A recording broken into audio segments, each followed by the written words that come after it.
নদী নৌকা সংক্রান্ত টাইপ 3 নিয়ে চলে আসলাম আজকে তোমাদের সামনে। দেখেন টাইপ 3 কোশ্চেনটা কি বলতেছে, নদীর ঠিক বিপরীত বিন্দুতে পৌঁছাতে সময়, যেমন আগেরটা আমরা চিন্তা করছিলাম কি আগের টাইপটা কি ছিল, নদীর ঠিক বিপরীত বিন্দুতে পৌঁছানোর শর্ত ছিল, মানে হচ্ছে আলফার ভ্যালু আমরা বের করছিলাম, আলফার মান কত হইলে আমরা ঠিক বিপরীত বিন্দুতে পৌঁছাতে পারবো। আলফা কে জিনিস ছিল, আমার স্রোতের বেগের দিকের সাথে নৌকাটা কত কোণে পরিচালনা করলে, কত কোণে চালালে আমরা ঠিক বিপরীত বিন্দুতে পৌঁছাতে পারবো, কিন্তু এতে কত সময় লাগবে। দেখেন টাইপ 1 যেটা ছিল, টাইপ 1 ছিল হচ্ছে নদীর ঠিক বিপরীত বিন্দুতে পৌঁছানোর সময় না, সরি, টাইপ 1 ছিল হচ্ছে নদীর যে কোনো প্রান্তে, মানে নদী অতিক্রম করতে যে সময়, সেটা হচ্ছে d/u সাইন আলফা ছিল।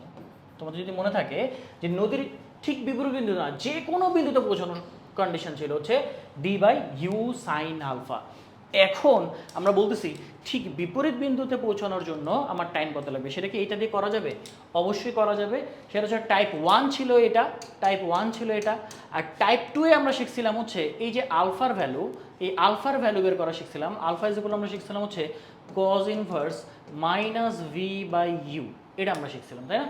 চলেন আমরা এই টাইপ 1 আর টাইপ 2 মিলায়ে আমরা সলভ করব হচ্ছে টাইপ 3। টাইপ 1 আর টাইপ 2 মিলায়ে সলভ করব হচ্ছে টাইপ 3। কীভাবে সলভ করা যায়? দেখেন টাইপ 3 তে আমাদের লাগবে হচ্ছে টাইম, তাই না? কোন টাইমটা লাগবে? ঠিক বিপরীত বিন্দুতে পৌঁছাতে কত সময় লাগবে সেটা আমরা বের করতে চাই। ঠিক বিপরীত বিন্দুতে পৌঁছাতে কত সময় লাগবে, তাই না? সেক্ষেত্রে আলফার ভ্যালুটা স্পেশাল হইতে হবে টাইপ 2 এর জন্য, কারণ টাইপ 2টা হচ্ছে স্পেশাল। সেটা কি ঠিক বিপরীত বিন্দুতে যাওয়া, যে কোনো বিন্দু না, ঠিক বিপরীত বিন্দুর জন্য আমরা আলফার ফর্মুলা এটা শিখছিলাম। তাহলে আমরা এখান থেকে বলতে পারি যে cos আলফা ইজগুলো হচ্ছে -v/u, বা আমরা যদি স্কোয়ার করে দিই তাহলে আমরা বলতে পারি যে cos স্কোয়ার আলফা ইজগুলো হচ্ছে v²/u²। এখান থেকে আমরা বলতে পারি যে 1 - sin স্কোয়ার আলফা ইজগুলো হচ্ছে v²/u²। তোমরা বুঝতেই পারতেছো কেন আমরা sin স্কোয়ার আলফায় চলে গেলাম। sin স্কোয়ার আলফা মানে হচ্ছে 1 - v²/u²। তাহলে sin alpha is equal to √1 - v²/u²।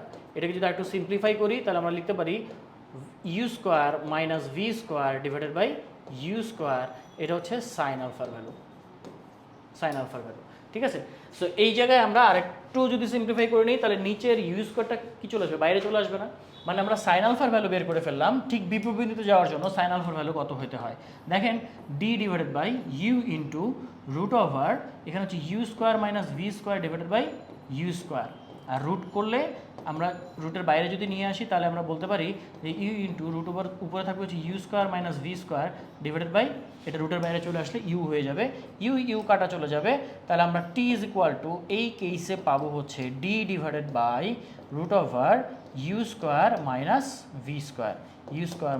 - v²। তাহলে আমাদের টাইপ 3 আমরা একটা ফর্মুলা পেয়ে গেলাম টাইপ 3তে, সেটা হচ্ছে জাস্ট ঠিক বিপরীত বিন্দুতে পৌঁছানোর জন্য আমাদের কোন শর্তে নদী পার হতে হবে, সেটা হচ্ছে t equal to d/√u² - v², যেখানে ইউ হচ্ছে স্রোতের বেগ আর ভি হচ্ছে নৌকার বেগ। তাহলে আমাদের ফর্মুলাটা কি দাঁড়ালো ফাইনালি? t ইজ ইকুয়াল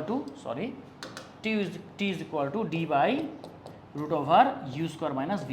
সবসময় মনে রাখতে হবে ভাইয়া এই ফর্মুলাটা একটা স্পেশাল ফর্মুলা, এটা কিন্তু সবসময় অ্যাপ্লিকেবল না। এটা কিন্তু নদীর যে কোনো বিন্দুতে পৌঁছানোর জন্য না, জাস্ট ঠিক বিপরীত বিন্দুতে পৌঁছানোর জন্য ফর্মুলা এটা। এটা হচ্ছে ঠিক বিপরীত বিন্দুতে পৌঁছানোর সময়, ঠিক বিপরীত বিন্দুতে এক্স্যাক্ট অপোজিট বা আড়াআড়িভাবে নদী পার হতে সময়। ঠিক আছে? ঠিক বিপরীত বিন্দুতে পৌঁছাতে সময় বা আড়াআড়ি বা লম্বভাবে পৌঁছাতে নদী পার হতে সময়। এটা এইভাবে মনে রাখতে হবে, পৌঁছানোর সময় হচ্ছে টি, এইভাবে মনে রাখবেন। আর এখানে যে ফর্মুলাটা শিখছি T is equal to d/u sine alpha, এটা কিন্তু যে কোনো কিছুর জন্য অ্যাপ্লিকেবল। দেখেন ওইখান থেকেই কিন্তু আমরা আলটিমেটলি এই ফর্মুলাটা নিয়ে আসছি, জাস্ট স্পেশালি সাইন আলফার ভ্যালু আমরা কি বসাইছি এখান থেকে সাইন আলফা ভ্যালু এই যে টাইপ 2 থেকে আমরা বের করে নিয়ে আসছি, কারণ টাইপ 2 ছিল আমাদের হচ্ছে ঠিক বিপরীত বিন্দুতে পৌঁছানোর শর্ত।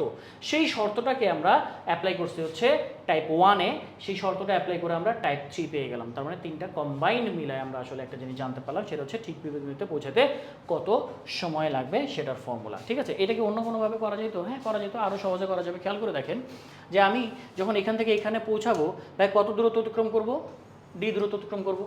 কত সময় লাগবে ভাই? আমার টি সময় লাগবে। কত বেগে অতিক্রম করব? আর বেগে অতিক্রম করব, তাই না? আর বেগে অতিক্রম করব। তাহলে দেখেন তো আর এর ফর্মুলা আমরা কি জানি? R equal to √u² + v² + 2uv cos alpha, তাই না? 2uv cos alpha. আর কজ আলফার ভ্যালু দেখেন, কজ আলফার ভ্যালু এখান থেকে আমরা কি পেয়েছি minus V by U, cos আলফার ভ্যালু আমরা কি পেয়েছি মাইনাস ভি বাই ইউ। তাহলে এখানে আর ইজ ইকুয়াল টু আমরা বলতে পারি root over you square plus v square plus 2uv into minus V by u. U u এখানে কাটাকাটি, তাহলে এখানে কি থাকে দেখেন তো, root over you square plus v square minus 2v square, মানে এটা দাঁড়াচ্ছে হচ্ছে root over you square minus V square. এটা কার ভ্যালু পাইলাম? আর এর ভ্যালু পাইলাম। আর কি, আমি যে লব্ধিবেগে নদীটা পার হব কত দূরত্ব অতিক্রম করব, ডি দূরত্ব। তাহলে এস ইকুয়াল টু আপনি যদি বলেন হচ্ছে ভিটি, এই ফর্মুলা সমবেগে যেহেতু নদী পার হব, তাহলে এখানে কতটুকু দূরত্ব অতিক্রম করব, নদীর প্রস্থ বরাবর অতিক্রম করব, ডি দূরত্ব অতিক্রম করব। তাহলে ডি কত বেগে অতিক্রম করব, সেটা হচ্ছে আমাদের লব্ধি যে বেগটা, সেই বেগটা, লব্ধি বেগটা হচ্ছে root over you square minus V square, U square minus V square into T. তাহলে আমরা এখানে টাইম পেয়ে যাচ্ছি T is equal to D divided by root over you square minus V square. আমরা এভাবেও করতে পারতাম। আরও একটা শর্টকাট আছে, আরও সহজে করা যায়। দেখেন এটা যেহেতু একটা সামান্তরিক, তাহলে এইটা যদি ভি হয়, তাহলে এইটা যদি ভি হয়, তাহলে এতটুকু কী হবে, ভি হবে।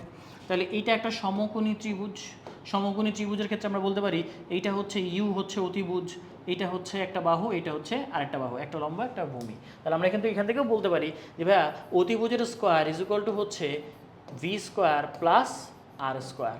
তাহলে R square is equal to কী পাওয়া যায়, U square minus V square. তাহলে R is equal to root over you square minus V square. এই যে বিভিন্নভাবে দেখাচ্ছি কীভাবে আসতেছে, এটা দেখানোর উদ্দেশ্য হচ্ছে তোমাদের চিন্তার জগৎটাকে একটু বড় করা, বেশি বেশি ভালোভাবে তুমি যেন আলহামদুলিল্লাহ তুমি যেন চিন্তা করতে পারো।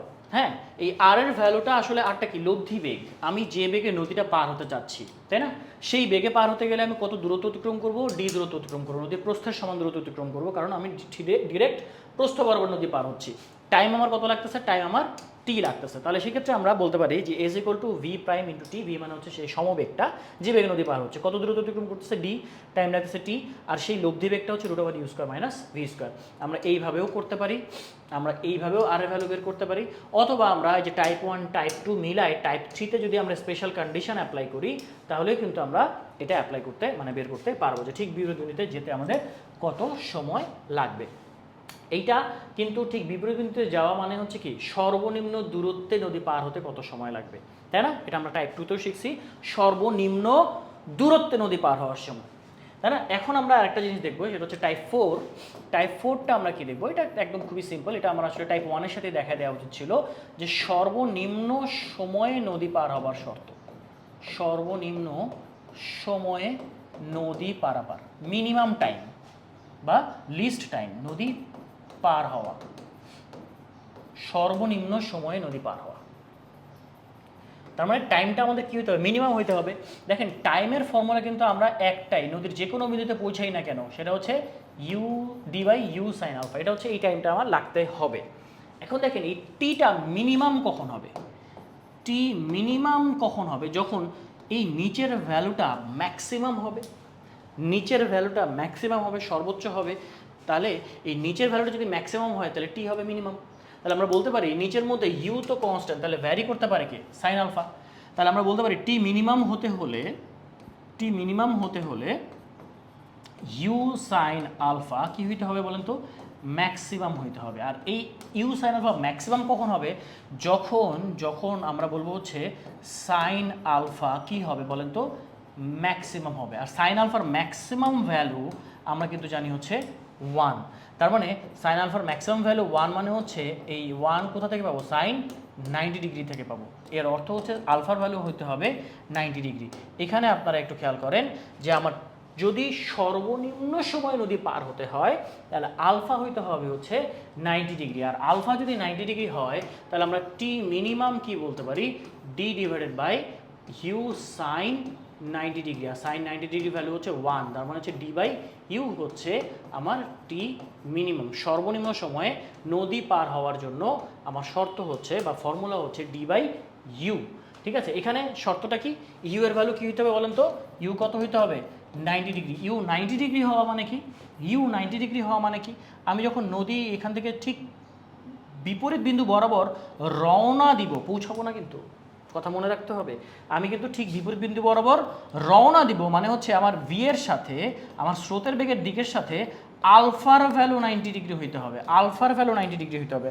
আলফার ভ্যালু যদি 90 ডিগ্রি হয়, ইন দ্যাট কেস আমি হচ্ছে এরকম কোনো একটা বিন্দু বরাবর গিয়ে পৌঁছাবো, কিন্তু আমার সময়টা লাগবে সবচেয়ে কম। কারণ আমি লব্ধি বরাবর পৌঁছাবো, আমার রেজাল্টেন্ট বরাবর আমি এখানে গিয়ে রিচ করবো। তাহলে নৌকা থেকে আমি এখান থেকে রওনা দিচ্ছি নৌকা নিয়ে, আমি এখানে এসে নৌকা নিয়ে পৌঁছাইছি। আরেকজন হচ্ছে এই বরাবর রওনা দিচ্ছে, রওনা দিয়ে এখানে গিয়ে পৌঁছাইছে। বলেন সময়টা কার বেশি লাগছে বা কার কম লাগছে? ডেফিনেটলি এটা যদি এ পয়েন্ট হয়, এটা যদি বি পয়েন্ট হয়, যে বি পয়েন্টে পৌঁছাবে তার সময় লাগবে কম, যে এ পয়েন্টে পৌঁছাবে তার সময় লাগবে বেশি। কারণ যে এ পয়েন্ট বরাবর রওনা দিছে কিন্তু বি পয়েন্টে গিয়ে পৌঁছাইছে, শর্ত অনুযায়ী সে 90 ডিগ্রি কোণে রওনা দিয়ে দিছে, সে সবচেয়ে কম সময়ে গিয়ে পৌঁছাবে, কারণ স্রোতের বেগও তাকে একটা অ্যাসিস্ট করবে, হেল্প করবে। কিন্তু যে ঠিক এই বরাবর রওনা দিয়ে ঠিক বিপরীত বিন্দুতে পৌঁছাচ্ছে, তার কিন্তু সময়টা কম লাগবে না, কারণ স্রোতের বিপরীতে তাকে কিছুটা যুদ্ধ করতে হচ্ছে। U cos alpha is equal to minus v হইতে হচ্ছে, তাই না? এটা আমরা শিখছি এর আগে, টাইপ 2-তে শিখছি। তাহলে এই যে আমি ইউ বেগে যদি এইদিকে রওনা দিই, কোনো একটা সি বিন্দু বরাবর রওনা দিই, আমি পৌঁছাবো এ বিন্দুতে, সময় লাগবে আমার হচ্ছে ঠিক বিপরীত বিন্দুতে পৌঁছাতে যে সময় লাগে সেটা হচ্ছে d/√u² মাইনাস ভি স্কোয়ার।